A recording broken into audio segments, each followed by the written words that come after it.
ऋषभ पंत लखनऊ के लिए मनहूस है या लखनऊ ऋषभ पंत के लिए मनहूस है, ये पता ही नहीं चल रहा है। अभी दोनों का ही टाइम खराब चल रहा है और इतना टाइम खराब चल रहा है जिसके बारे में किसी ने कल्पना भी नहीं किया था। खास करके ऋषभ पंत के बारे में तो किसी ने ऐसा सोचा भी नहीं था कि इतना टाइम ऋषभ पंत का खराब हो जाएगा। एक बॉलर का जो एवरेज होता है ना, उससे भी कम का एवरेज है ऋषभ पंत का भी, जिसको लेकर अभी लगभग सभी लोग उनका मजाक उड़ा रहे हैं। और खास करके पंजाब किंग्स तो कुछ अलग ही लेवल का मजे ले रहे हैं और पंजाब किंग्स का मजा लेना लाजमी है और वो सही भी लग रहा है, क्योंकि ऋषभ पंत ने भी उनका मजाक उड़ाया था। जब 27 करोड़ में ऋषभ पंत बिके थे तब वो संजीव गोयनका के साथ में एक इंटरव्यू में गए थे।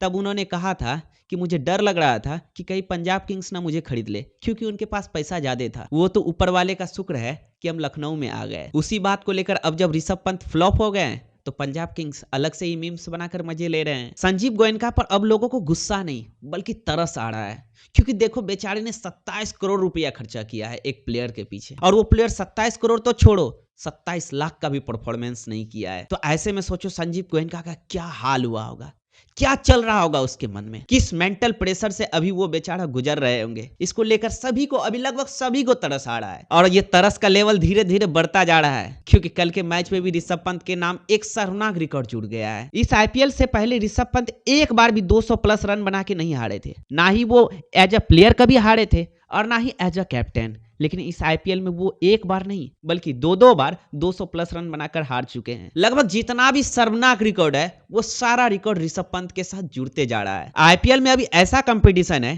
कोई प्लेयर यदि 2-3 मैच में फ्लॉप हो जाए तो उस पर ढेरों सवाल उठने लगते हैं। लेकिन हमारे ऋषभ पंत साहब तो अभी लगभग सभी मैच में फ्लॉप गए हैं। इस बार इतना फ्लॉप कि उसका किस मैच में परफॉर्मेंस अच्छा आया था उसको आप याद नहीं कर पाओगे। ऋषभ पंत इस पूरे आईपीएल में 12 मैच खेले हैं, जिनमें से उसके बल्ले से सिर्फ एक अर्धशतक निकला है। आप कहोगे कि उसमें उसका स्ट्राइक रेट बेटर होगा, तगड़े स्ट्राइक रेट से खेलते होंगे इसलिए वो जल्दी आउट हो जाते होंगे, लेकिन ऐसी बात नहीं है। उनका स्ट्राइक रेट भी जो है वो मात्र 100 का है। ऋषभ पंत का इतना बुरा टाइम आएगा किसी ने भी ऐसा नहीं सोचा था, क्योंकि ऋषभ पंत एक शानदार इंटेंट वाले बल्लेबाज के रूप में जाने जाते हैं और इन्होंने इंटेंट दिखाया है। सच में ऋषभ पंत ने अपने टैलेंट के दम पर नाम कमाया है। उन्होंने ये दिखाया है कि इंटेंट क्या होता है। उन्होंने अपने इंटेंट के बदौलत कई मैचेस अपने टीम को जिताए हैं, लेकिन इस बार उसके साथ कुछ अलग ही हाल हो रहा है। इतना बुरा टाइम चल रहा है उसका जिसके बारे में किसी ने कल्पना भी नहीं किया था। एक एक रन के लिए अभी ऋषभ पंत तरस रहे हैं और ये पता ही नहीं चल रहा है कि ऋषभ पंत लखनऊ के लिए मनहूस है या लखनऊ ऋषभ पंत के लिए मनहूस है, क्योंकि दोनों का ही अभी टाइम खराब चल रहा है। लेकिन ऋषभ पंत का जो ये हाल हुआ है वो लखनऊ में आने के बाद ही हुआ है,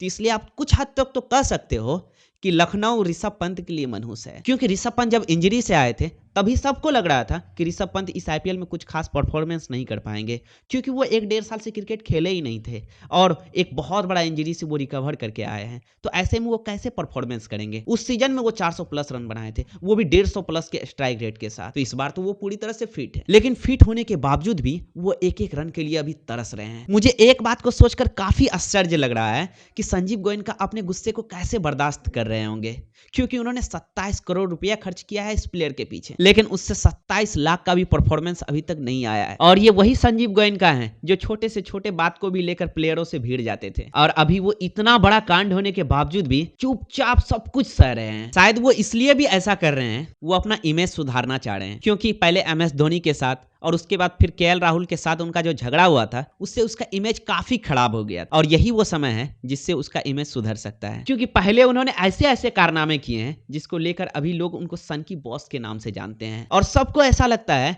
कि ऋषभ पंत में वो कभी भी भड़क जाएंगे। लेकिन अभी तक उन्होंने अपने सब्र के बांध को टूटने नहीं दिया है, बल्कि उसको अभी तक बांध के रखा है, बचा के रखा है अपने इमोशंस को। और उनकी पीआर टीम भी अभी पूरी तरह से उनके इमेज को बनाने में लगी हुई है, और अभी ऋषभ पंत की भी जो पीआर टीम है वो भी ऋषभ पंत को बचाने में पूरी तरह से लगी हुई है। यानी लखनऊ टीम के मालिक और लखनऊ टीम के कैप्टन दोनों ही अपनी पीआर में अभी लगे हुए हैं। और ऐसे में ऋषभ पंत का क्या मेंटल स्थिति होगा उसके बारे में आप कल्पना भी नहीं कर सकते हो। मैं तो यही चाहता हूं कि इस आईपीएल के बाद वो कुछ दिनों के लिए ब्रेक ले और अपने आप को ढूंढे कि वो ऋषभ पंत कहां चले गया है जो पहले था। और यदि वो अपने आप से कुछ दिनों के लिए ब्रेक लेकर सवाल करेंगे तो फिर से हमें वो ऋषभ पंत देखने के लिए मिलेगा जो पहले दिखता था, जो एक शानदार इंटेंट के लिए जाना जाता था। चलिए इस वीडियो को यहीं पर एंड करते हैं और ऊपर वाले से ये प्रार्थना करते हैं कि भगवान ऋषभ पंत को इतना शक्ति दे कि वो सारे मुश्किलों से लड़ सके।